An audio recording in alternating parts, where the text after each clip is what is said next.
Hey everybody, welcome to the channel and welcome to a new video in Plasticity. Today we're going to do a little bit more practicing, and one of the things we're going to be using in that practice session is the pipe tool. Very cool, very easy to use, and very powerful, right? So what we're going to do is we're going to get rid of our default cube here, just click on it and delete it, and what we're going to do next is we're going to create a path that we're going to use for our pipe tool, right?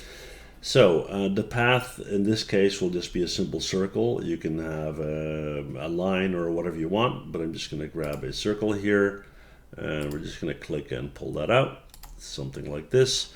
And from here, if you want to use the pipe tool, it is extremely simple. It is literally one keystroke. It's the letter P, right? So if I hit P on the keyboard and I just drag on this yellow guy here, you'll see that we'll start to create piping around that edge. That's how simple that is, right?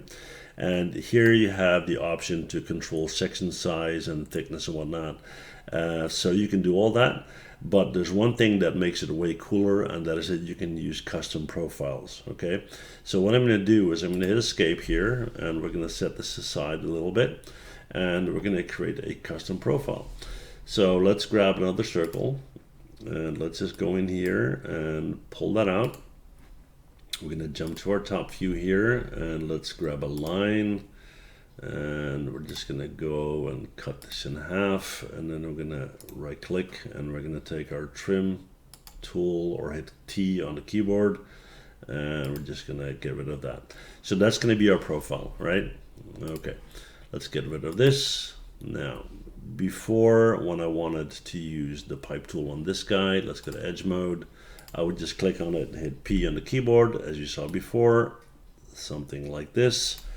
Now, however, what we can do instead is select it, hit P on the keyboard, go to select custom profile, click right here, and then select this guy.